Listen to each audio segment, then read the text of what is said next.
And you said that you didn't. You've already testified to that earlier. But in this affidavit, you swore that you had travel expenses and shared expenses on travel with Ms. Willis. Again, during the course of my marriage, I had no relationship or receipts. I'm not asking about during the course of your marriage. Your Honor, I'm going to ask the witness to be allowed to answer the question. Continue. I have no problem with him answering. Okay. As it relates to receipts today, I don't have any receipts, ma'am. So you don't have any travel receipts available to you for any travel that you did with Ms. Willis? I don't have any receipts, no, ma'am. No receipts that, so you used your business credit card for these trips, correct? I use my business credit card for everything. Okay, yes. You used it for your kids' tuition? Yes, ma'am. Used it for personal travel with Ms. Willis? Yes, ma'am. And you have receipts from those business credit cards that you have to file with your taxes, correct? No, ma'am. No. I filed a statement. I turn over the statement, and whatever's there on the statement, the accountant looks at it, and the accountant says, okay, this is personal, goes over here, this is business, goes over here, here are your taxes. So you have those statements. We'll call them statements instead of receipts. You have those statements, correct? I have the statement, yes, ma'am. Okay. But when you answered the interrogatory under oath, you said you did not have anything to show the records of travel with Ms. Willis. I answered the question. I had no receipts, ma'am. You had no receipts, but you had statements. I ordered the statement, yes, ma'am. You did order the statement. I did. Okay. And so we're just talking the semantics between invoice and statements, or receipt, I'm sorry. I'm going to object, Your Honor, to the argumentative tone of the question. I believe it's been asked and answered several times. All right, sustained. Let's see. You also in this affidavit said that no funds paid to you for compensation as your role as special counsel was shared with Willis, correct? That's correct. And that you never cohabitated with Willis, correct? That's correct. By cohabitation, does that mean that you never spent the night with Willis? I spent the night with her during Spent the travel. night. Yes, ma'am. Okay. And so I just want to qualify your use of the term cohabitation. That means you didn't live together. That's correct. But you did spend the night together. Yes. When was the first time you spent the night together? Your Honor, That's the subject of his affidavit, Judge. Right, but it might not be the subject of this hearing. So the question is the nature and extent of the relationship. And so if they just spent the night on a single occasion, I don't think we're going to document in detail every single time that happened. And I don't intend to do that, Judge, but I think what is relevant is when the relationship started. And that's what you had indicated on But why don't we Monday. start with that question and go from there? to that question. And that's what I asked, when the first time he spent the night with her was. That's what I asked. That's a different question, isn't it? Okay, so let's not talk about when you spent the night. When did your romantic relationship with Miss Willis begin? 2022. When in 2022? Early 2022. So you were appointed in November of 2021. Yes, ma'am. And your relationship started early. What's early? January? February? Around March. Around March. But you two met at an October 2019 judicial conference, correct? Yes, ma'am. And describe your relationship at that point then. Which point? 2019. So I was at a judicial conference to teach a course, if you will, to newer judges. I did that in 2019. As I was exiting the conference, another judge was standing outside who was a friend of mine. I stopped and exchanged pleasantries with her. And standing talking to her at the time was then Judge Willis. She introduced us. At that time, we shook hands, exchanged business cards, and I got into my vehicle and left the conference. So that meeting was probably 3 minutes. Okay. When was the next time you talked to her? Didn't talk to her again probably maybe a month or a month and a half had gone by. Okay. So you talked to her November maybe? Maybe. On the phone? On the phone. Okay. How regularly did you speak with her in 2021 on the phone? In 2021? I'm sorry, 2019. I'm so sorry. 2019. How frequently did you speak with her on the phone? 2019, after the meeting, I probably talked to her 2 or 3 times. She would have questions. I was the district rep for the particular district that I sat in. Okay. And the judges would, when they would have questions, they sometimes would go to the rep. So she was outside of my district, but she would call me. She felt comfortable calling me to ask me the questions. I don't know if you know the racial makeup of certain benches, but it wasn't very diverse. So she felt comfortable calling me for advice. And she did that. And we had also in common that she was starting a private law practice at the time, and I'd already had mine up and going, and we talked about balancing the demands of the bench with that private practice. So we didn't talk that often, but when she had questions of mostly legal issues that would come up, she would call me. I just want to make sure, because my question was just how many times, and you said 2 to 3 times, right? Okay. And in 2022, how frequently did you speak in 2022? This is before you were appointed. I'm sorry, perhaps Ms. Marches, to timeline 2022. I'm sorry, 2020. 2020. How frequently did you speak in 2020? 2020, it was more frequent than 19, obviously, but More frequent. Can you tell me approximately a month how often you think you spoke with her on the phone? Your Honor, I'm going to object to the granular detail. I think Mr. Wade can certainly answer however he wants to. If we're going to go through every time they spoke on the phone, as opposed to generally characterizing the relationship, it would be more detailed than this. Judge, I'm not going to go through every time they spoke on the phone. I'm asking for generally how frequently they spoke. I think at that level, that's fine. Thank Overall. you. About how frequently did you speak in 2020? per month. If it was 2 or 3 times that entire year, you can tell me that. If no, it was more than that, then you can quantify it by month. No. We spoke on the telephone often. I mean, I don't know how many. I couldn't give you a amount of time because you remember COVID happened and the world was shut down. But so we spoke on the phone more than 2019, definitely. Okay, let's qualify it. Before her election in 2020, how frequently did you speak? You mean as she was campaigning? Before the election. Yes, as she was campaigning, before she was elected. It's 2 different animals. As she was campaigning, before she was elected. Okay, so during the course of her campaign, we didn't talk as much, obviously, because she was busy. Fulton County is a large jurisdiction to cover. So we didn't talk a whole lot, but she did know that I'd gone through the election process. So when things would come up that she had questions about, she would call me and ask me. So And just to be fair, sometimes it would I'm be- only... Ms. Merchant. Judge, actually, he's not asked and answered. And, I don't mind him explaining, but I just wanted to know how many times. If we talk about every conversation they talked about, I You gotta let him finish his sentence, and then if you need to redirect him or have me direct him, I can. Mr. Wade, you can continue. Yes, sir.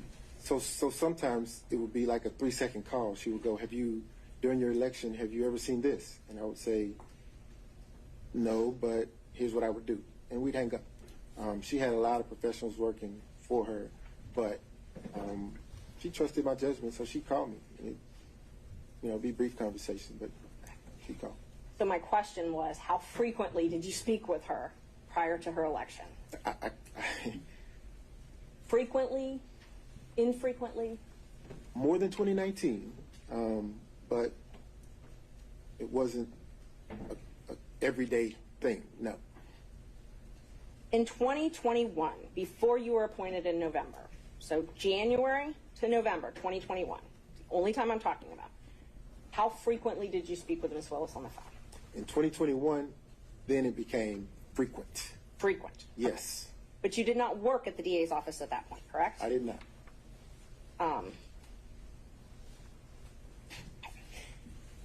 So the affidavit that you submitted, you showed on it, you submitted one record that showed that Ms. Willis had paid a couple $100s for one flight, correct?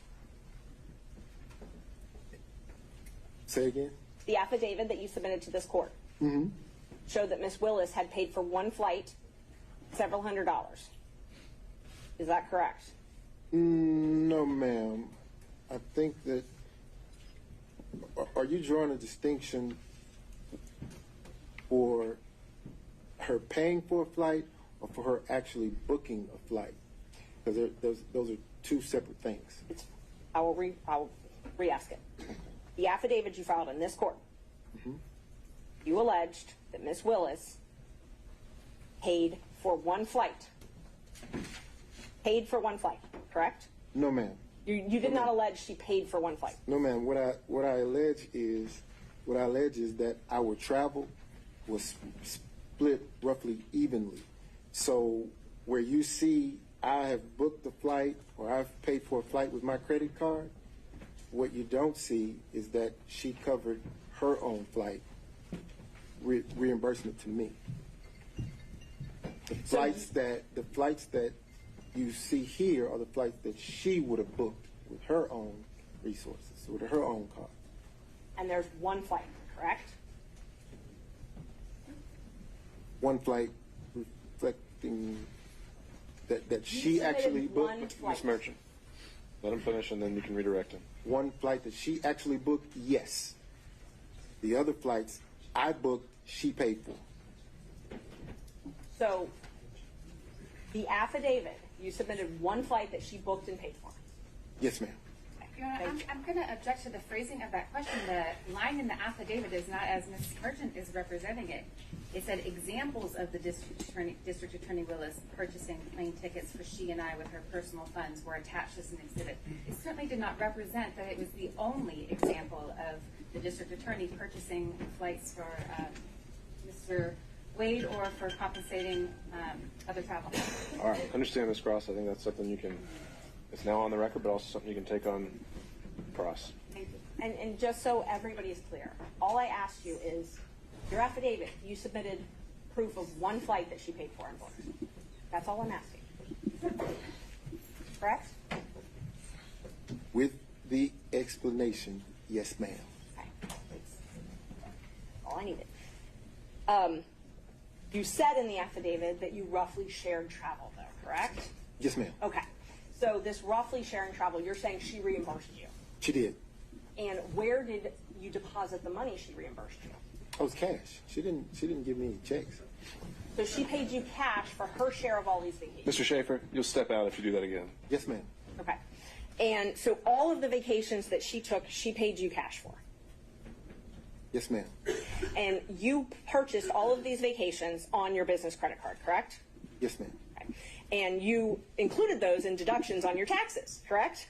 No, ma'am. No, you did not. No, ma'am. Okay.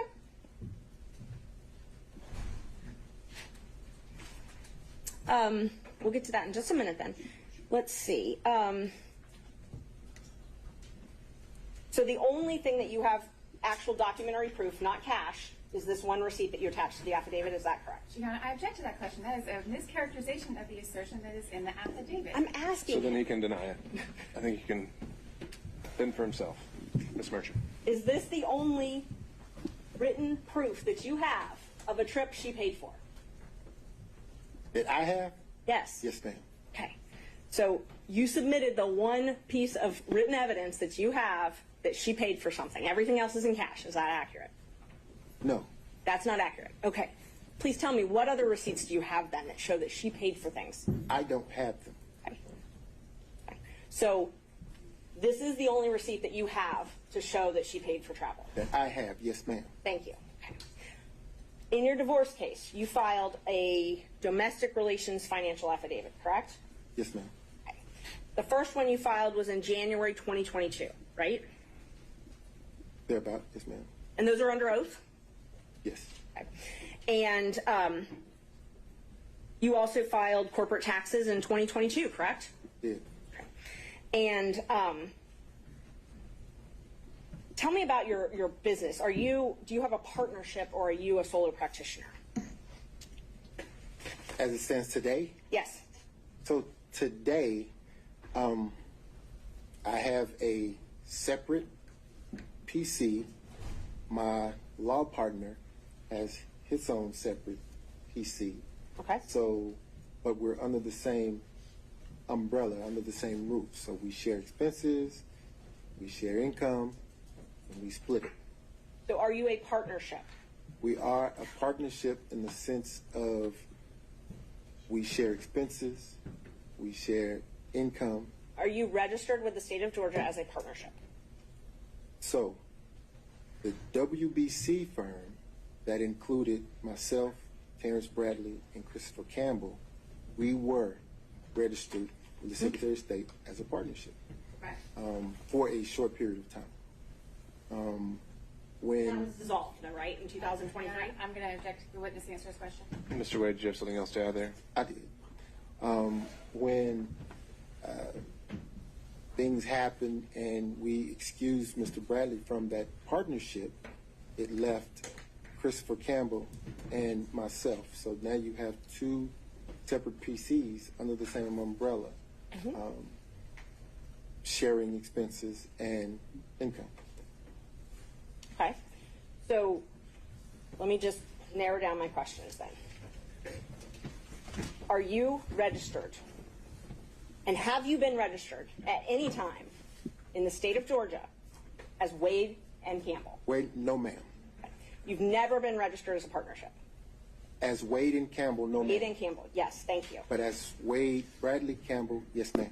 Wade Bradley Campbell was registered on April 1st, 2021 and administratively dissolved on September 8th, 2023, correct? Yes ma'am.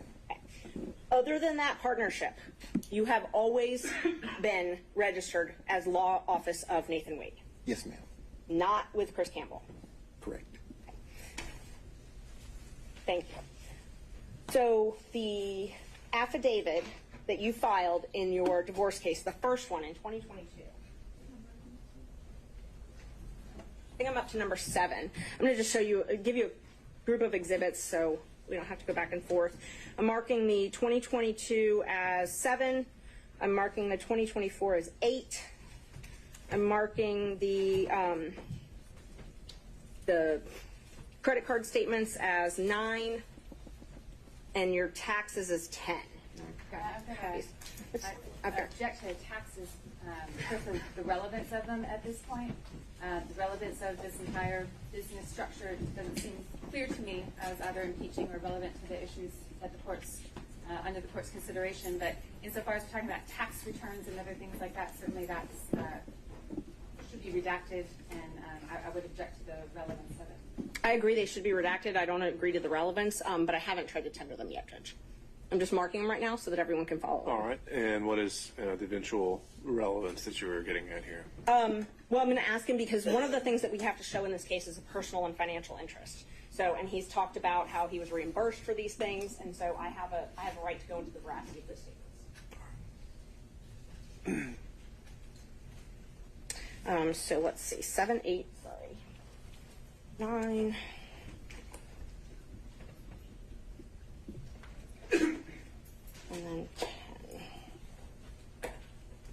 All right, so right now I'm just going to show you what I've marked as these exhibits. Can I see what you're showing? Oh, yeah, of course. They're all from the USB drive I gave you.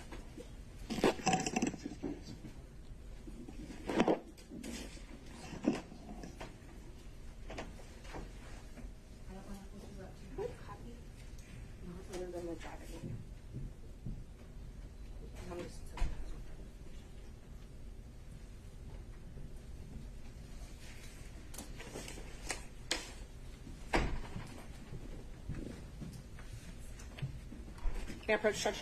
You may. I'm just showing you what I marked as 7, 8, 9, and 10.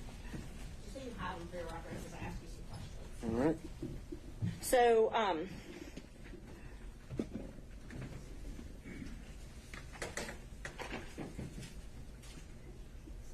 these are sworn. I'm first going to ask you about the domestic relations financial affidavit. These are sworn. They're filed under oath, correct? Yes, ma'am. And the most recent one that you filed was filed on January 26, 2024? Yes, ma'am. So a few weeks ago. Yes, ma'am. And in that one, you said that you made $9,500 each month, correct? Yes, ma'am. You said that in 2022, well, in 2022, in this case alone, isn't it true you were paid $303,000, over $303,000? I was paid? Yes, in this case, Fulton County, by Fulton County. I see where you're going. So, And Judge, I just asked In him to answer the question. If he wants to explain it, I've got no problem with that. Mr. Wade, just listen to the question asked and just answer the question asked. In 2022, isn't it true you were paid over $300,000? no, ma'am, that is not true. You were not paid over $300,000 by Fulton County. No, ma'am, I was not. Okay. How much were you paid in 2022 then? So, what I was beginning to explain was Fulton County wrote a check to my firm. Okay. What happens at that point is the checks are then deposited, as you have the bank statements, you see that, and then they are dispersed between the three of us. So there was Mr. Bradley, there was Mr. Wade, and there was Christopher Campbell. A third. So when you ask me if I was paid $300,000, the answer is no. I got a third of that went to my personal firm. Now, once the money was distributed to my personal firm, obviously the expenses come out of that, and I get, at the end of the day, whatever the profit is. So I did not get $300,000. No, ma'am. And let me just clarify. My question was not, did you put in your pocket $300,000? My question was the law firm of Nathan Wade paid over $300,000 in the year 2022? Again, a third of that came to the law firm of Nathan Wade. So you're saying that the law firm of Nathan Wade did not receive checks from Fulton County government over $300,000 in the year 2022? That's a different question. A third of the $300,000 came to Nathan Wade. Okay. Again, I'm not asking what went in your pocket. I'm asking, was the law firm of Nathan Wade paid over $300,000 in 2022? I'm just asking as a couple times. I think Okay. we're dancing around the point there. So, final time, Ms. Mershon. That's fine. I can move on, Judge. Thank you. So you said that they were dispersed amongst all of you, or put into an account with all of you. So it's your testimony that for 2022, every check you received from Fulton County government went into an operating account with you, Bradley, and Campbell. No. That's not what I testified to. So the Wade, Bradley, and Campbell firm established an account when we decided to purchase a building in 2022.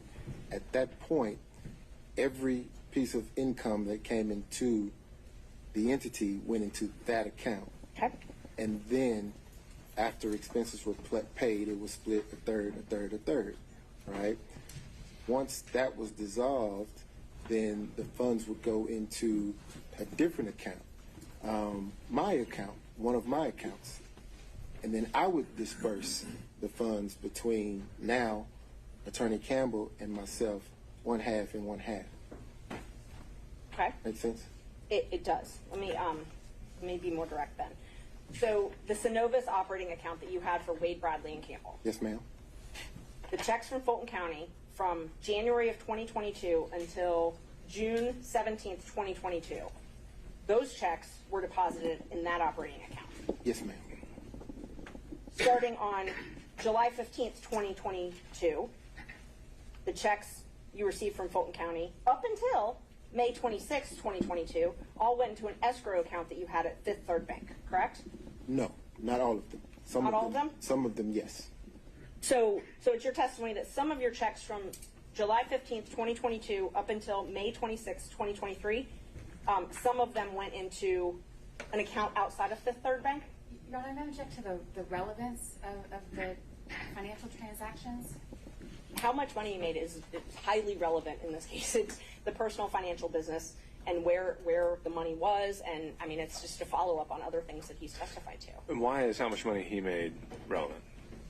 Because he represented it's very relevant. He filed an affidavit with the court saying, with another court, he told another judge that he made $9,500 a month. That's what he swore to.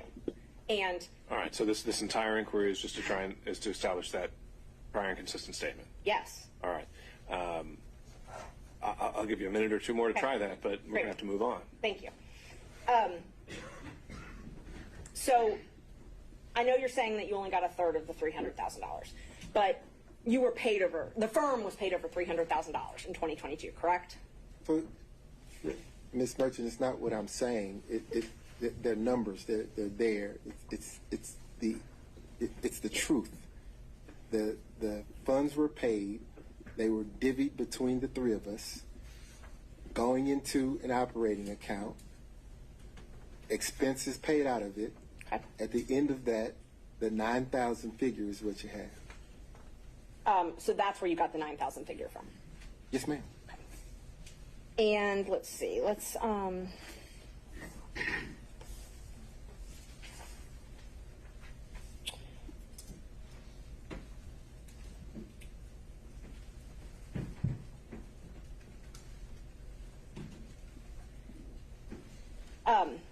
prior to when you filed for divorce in November 2021, you would use Mr. Bradley's credit card to pay for things with Miss Willis, correct? And then pay him back in cash. I've never used Mr. Bradley's credit card. You've never used his credit card? Never. For transactions to anything with Miss Willis, out to dinner, anything like that. Hotels. I've never used Mr. Bradley's credit card. I've never used anyone else's credit card. Not even my father's, and we have the same name. And you'd pay back, if you ever did use someone's credit card, you'd pay back in cash, though, correct? Ma'am, I've never used someone else's credit card. Can you take a look at the bank records that I gave you? It's the largest tab you have. For the record, which exhibit is this? It is exhibit, hold on, Judge. It's exhibit 9. It should be the largest section you've got. Your Honor, before there starts three questions from the exhibits haven't been tendered, and I maintain my relevance objection. All right, let's see what the next question is, and maybe then the objection is going to be highly relevant.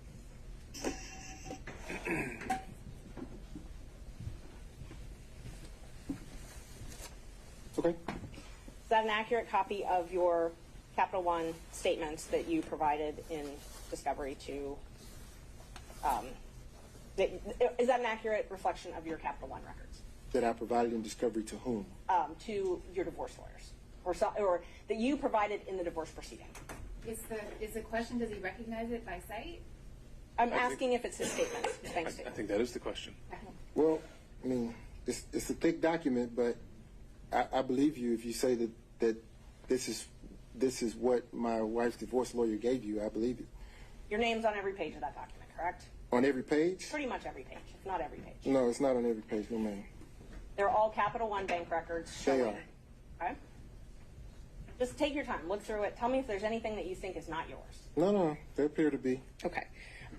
And those bank records show that you paid for travel with Miss Willis.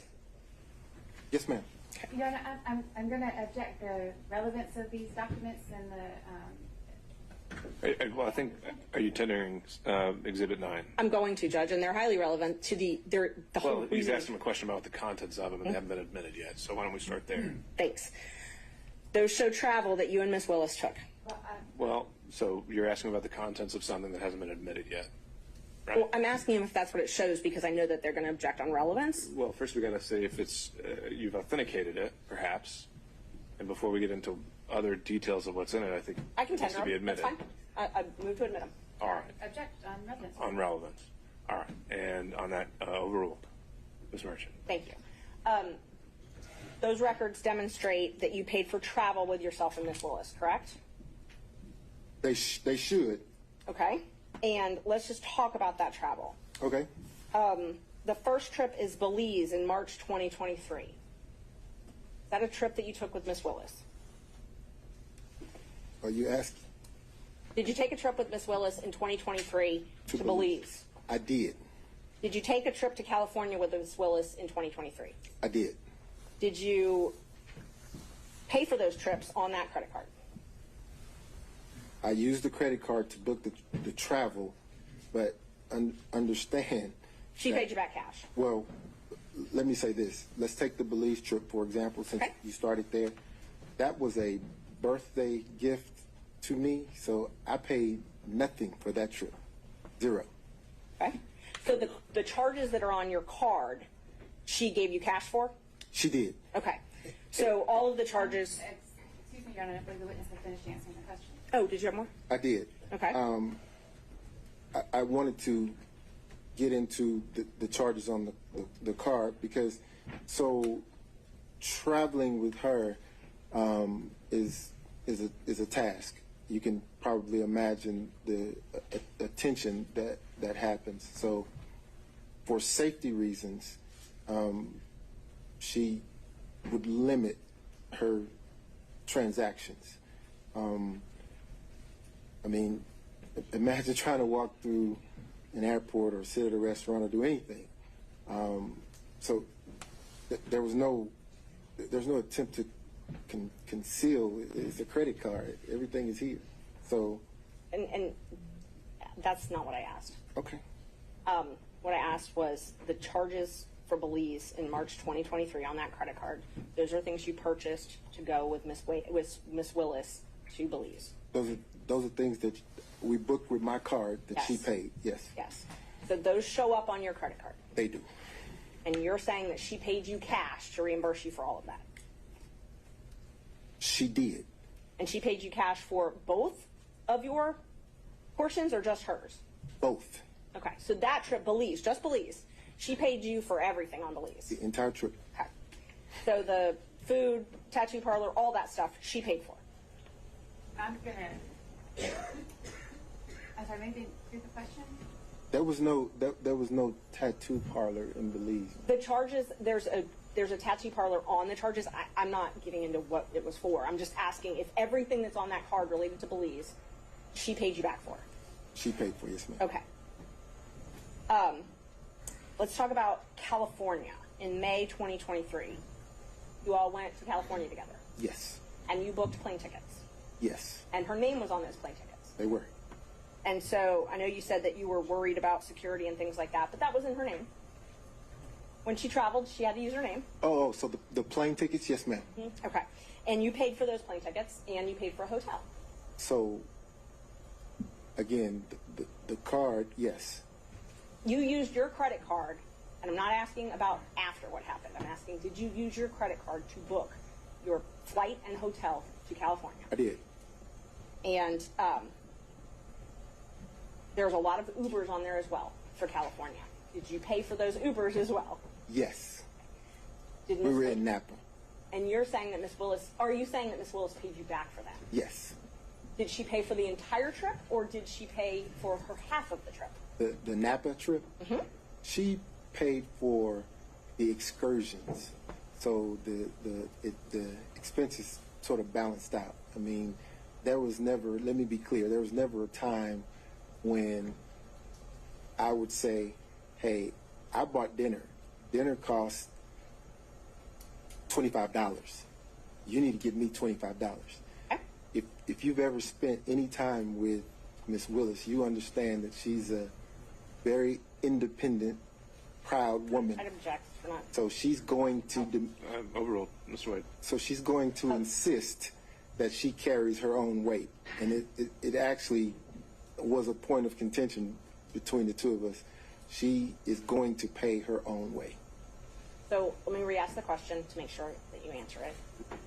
A California trip that you paid for, saying that she did not pay you back for cash. Instead, she paid for excursions, and you believe that was roughly half. Now, she gave me some cash, yes. She but gave you what I'm some. saying is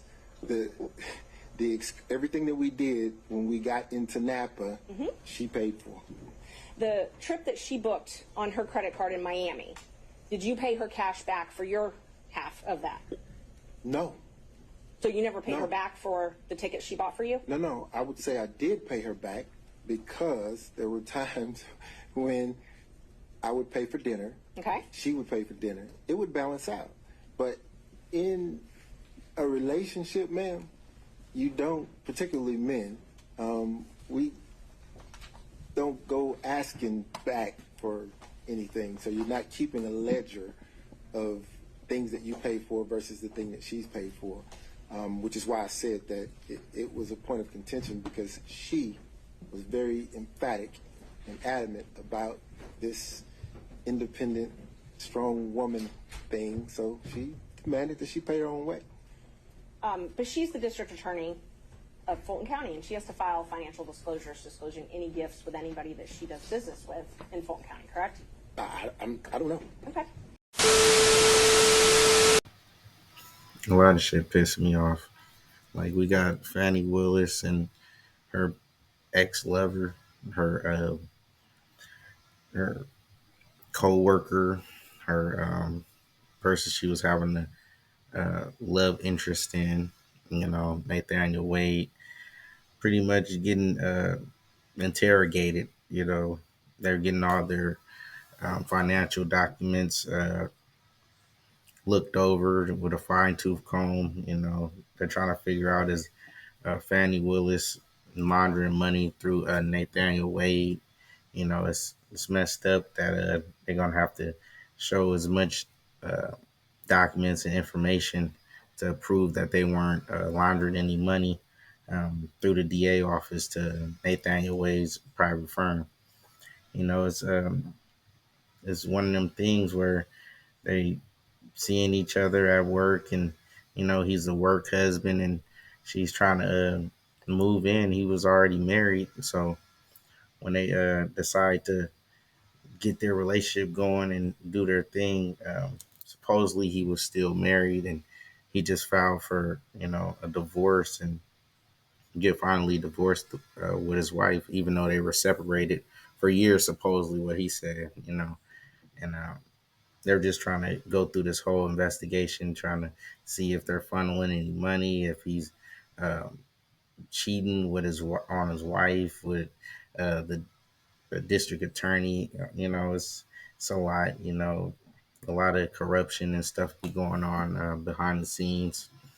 A lot of money be getting funneled through different places, and this is what money laundering and racketeering and all that shit is.